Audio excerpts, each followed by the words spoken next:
প্রকৃতিং পরমাম স্বামী অব্জজানন্দ।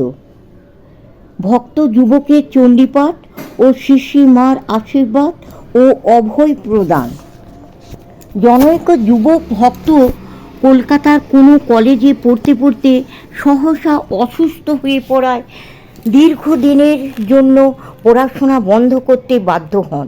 পূজ্যপাদ ও মাস্টারমশাই শ্রীম ছেলেটিকে বড় স্নেহ করতেন।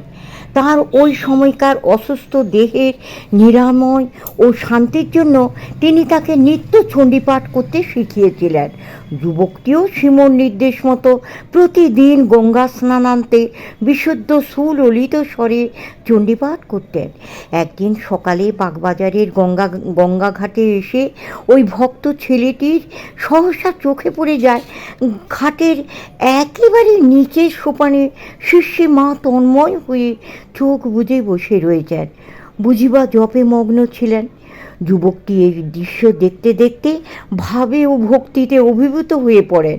তিনিও বহু দূরে মায়ের পিছনের দিকে একটি জায়গায় বেছে নিয়ে সেখানে দাঁড়িয়ে দাঁড়িয়ে খুব ধীর স্বরে গুনগুন করে মাস্টারমশাইয়ের সুরে চণ্ডী শ্লোক আবৃত্তি করতে শুরু করেন।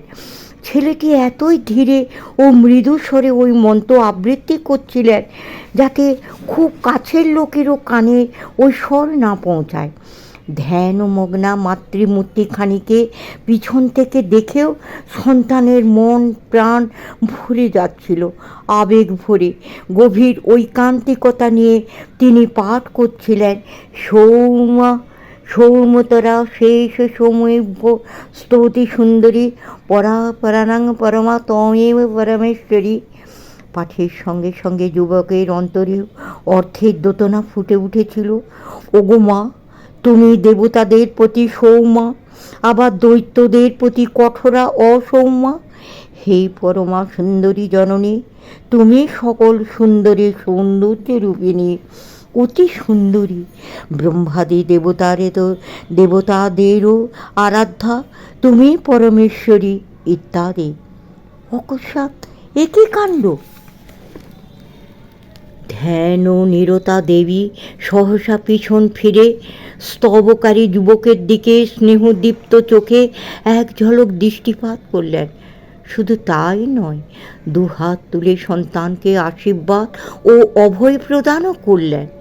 ঘটনাটির বর্ণনায় অনেক সময় লাগলো, কিন্তু বাস্তবিক তা ঘটেছিল চকিতের মধ্যে। ভাগ্যবান যুবকের চণ্ডীপাঠ প্রার্থনা ও স্তবকে এইভাবে সফল করে দিয়েছিলেন মা। সন্তানকে অভয় আশীর্বাদ ও আশ্বাস প্রদান করে কিন্তু তন্মুহূর্তেই আবার সাধারণ মানবের মতো জপে মগ্ন হলেন জননী। জানি না এই অতি লৌকিক দৃশ্যটি গঙ্গার ঘাটে তখন সমুপস্থিত আরও কত শত শত লোকের মধ্যে কজনের দৃষ্টিগোচর হয়েছিল, অথবা হলেও তা কতখানি বোধগম্য ছিল।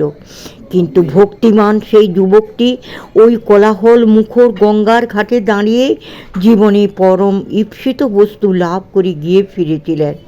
এও তো আশ্চর্য মায়ার খেলা। ওই যুবকের কোন গুণে এত কৃপা লাভ? ভক্তিধনই বড় ধন।